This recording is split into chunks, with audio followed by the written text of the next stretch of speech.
aborder mon cas de figure. Je ne sais pas combien j'ai pris de temps. Alors, le problème, c'est qu'il va falloir que je n'essaie pas tout casser.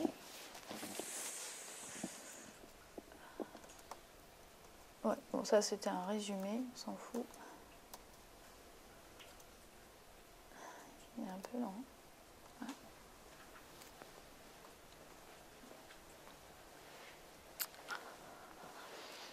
Donc c'est un groupe d'habitation qui a été conçu en 1997, donc qui se trouve aux portes de Paris. Alors moi j'ai étudié donc ce groupe d'habitation depuis sa livraison. Donc à peu près jusqu'à aujourd'hui, même si je l'ai un peu moins suivi ces 2 dernières années. Donc j'ai essayé de faire une enquête sur la longue durée et justement de repérer les évolutions de ce groupe d'habitation, qui me semble, donc les évolutions justement qu'ont subi les espaces intermédiaires de ce groupe d'habitation me semblent assez significatifs des positions divergentes que porte chacun des acteurs sur ces espaces. Alors, c'est un groupe d'habitation qui comprend 142 logements sociaux. Donc, ce sont des logements sociaux. On a 74 PLA et 67 PLI, donc une volonté de mixer à l'origine la population. Donc PLA, prêt locatif aidé, et PLI, donc c'est prêt locatif intermédiaire. Donc on est normalement pour faire rentrer une classe moyenne, moyenne sup. Donc qui sont répartis dans... alors moi je vais m'intéresser, donc vous voyez, donc vous avez le lot A, le lot B, le lot C. Donc moi l'opération que j'ai plus particulièrement étudiée, c'est celle qui est au centre, le lot B, qui est donc l'opération que j'ai décrite ici, donc qui a été construite par Roland et Marie Schweitzer, mais qui participe donc d'un projet global, puisque toutes ces opérations ont été construites en même temps. Donc ce sont, cette opération, donc celle des Schweitzer, a été, on va le voir, je vais détailler, dotée d'espaces intermédiaires intérieurs et extérieurs généreusement dimensionnés. Dans le projet urbain, cette opération, elle répond au désir de reconquête des franges de la capitale par la municipalité. Alors, l'opération est bordée au nord, comme vous le voyez, par le boulevard périphérique et au sud par le boulevard McDonald. Donc, on est tout proche, là c'est la porte d'Aubervilliers, que vous voyez au centre. Donc, elle a été conçue en même temps, comme je le disais, par ses 2 voisines pour participer à la rénovation de tout un secteur de ville caractérisé par des grandes emprises. Donc là, c'était l'emprise sur laquelle a été construite ces opérations, c'était l'hôpital Claude Bernard, mais vous avez tout autour encore pas mal d'entrepôts. Alors, l'environnement urbain de cet ensemble d'habitations est qualifié encore aujourd'hui par ses habitants de no man's land. Et les bailleurs sociaux, donc, qui ont en charge justement ces opérations, dénoncent justement l'hostilité du contexte urbain sur lequel a été implanté le groupe d'opérations d'habitation.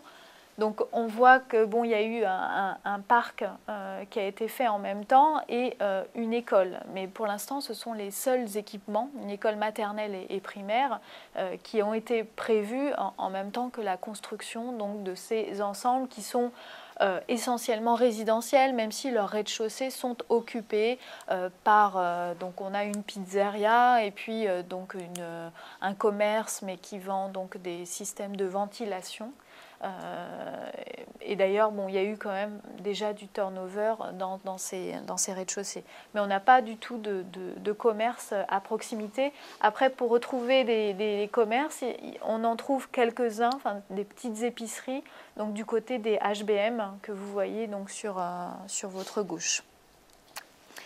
Donc, il y a de l'avis général, donc c'est la pauvreté du tissu environnant, donc qui grève incontestablement la qualité de ce projet. Et ce territoire, donc coincé, on va dire, entre boulevard extérieur et périphérique, est jugé, donc, comme je vous le disais tout à l'heure, comme un entre-deux, où à la fois se concentrent les nuisances de la ville-centre, sans bénéficier justement de ces qualités d'animation.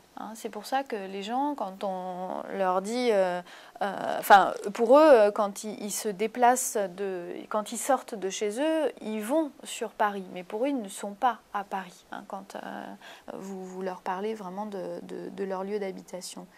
Et alors bien que ce secteur évoque un peu par son caractère distendu de son tissu l'échelle de la banlieue, il ne possède pas justement le soutien de grandes infrastructures qu'on peut trouver ou d'équipements qu'on peut trouver en banlieue. Donc ce secteur est plutôt considéré comme une étendue vague, indéterminée, qui reste autant à la périphérie de la capitale que des villes de la première couronne. Les gens finalement préféraient être en banlieue, les gens qui habitent ici. Et d'ailleurs, on voit que souvent leurs activités, elles sont tournées sur la banlieue. C'est-à-dire qu'ils vont faire leurs courses en banlieue. Beaucoup travaillent aussi en banlieue. Donc, on peut dire que ce secteur n'est pas envisagé par ses habitants sous l'entité rassurante de quartier. Ils disent qu'il n'y a pas justement de quartier. Et ils ne proposent pas aux habitations donc, un socle structurant et protecteur.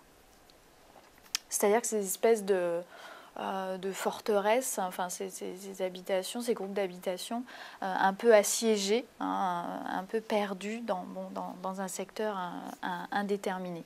Alors, comme je le disais, d'un point de vue architectural, ce groupe d'habitation a été généreusement doté en espaces intermédiaires.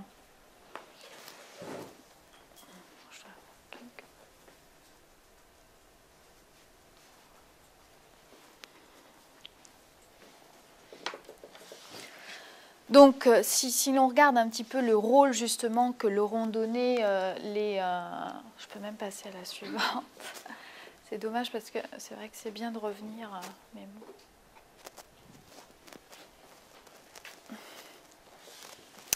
Donc, on peut dire que les architectes qui donc ont travaillé sur cette opération.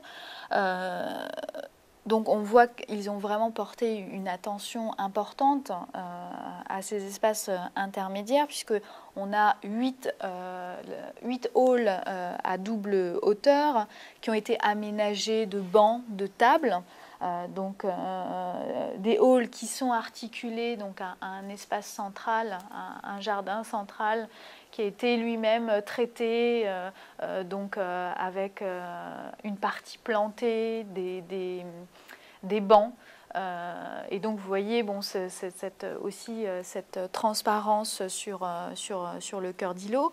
Donc les architectes ont en tout cas assigné au moins 3 rôles à ces espaces intermédiaires, qui étaient d'abord de participer justement à la requalification d'un environnement qui n'était pas justement à échelle humaine, donc de réintroduire tout un maillage assez fin et de permettre, donc on le voit mieux sur les plans, donc justement, par toutes ces pénétrations possibles de la parcelle, de permettre des circulations entre justement les deux boulevards. hein. Et ça a été, c'est un principe qui a été appliqué pour les 2 autres opérations, hein. Donc justement de ne pas faire, que ces opérations ne fassent pas encore un bloc, hein, parmi tous les autres blocs qu'il y a dans le secteur, mais au contraire qu'elles redessinent des cheminements un peu alternatifs et qu'elles redonnent surtout une échelle piétonne au secteur. Donc ça, c'est le premier rôle qu'ils ont vu dans ces espaces intermédiaires.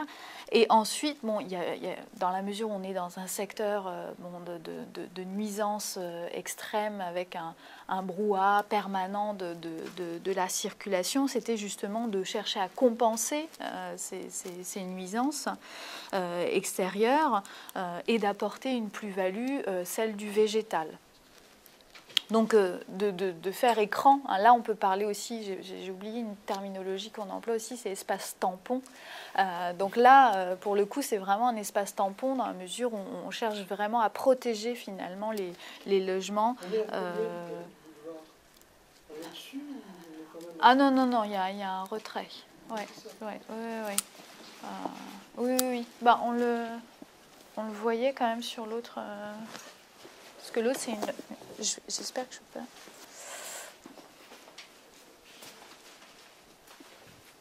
Donc il est là-haut, hein, quand même, le boulevard périphérique.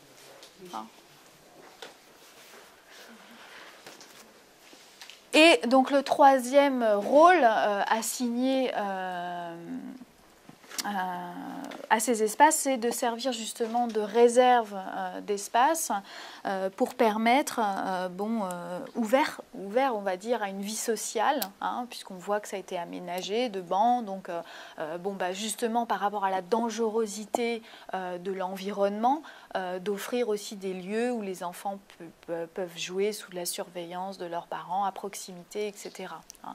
Et puis, redonner, justement, une vie un peu collective, on va dire, dans un environnement un peu ingrat.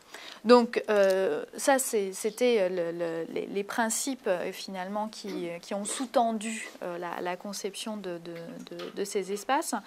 Sauf que dès la livraison de l'opération, ces espaces intermédiaires, ces parties communes, ont été d'emblée jugés problématiques pour la gestion. Et selon les gestionnaires, ils ont justement, du fait d'un environnement déficitaire, donné lieu justement à une appropriation qui se rapprocherait davantage de l'espace public,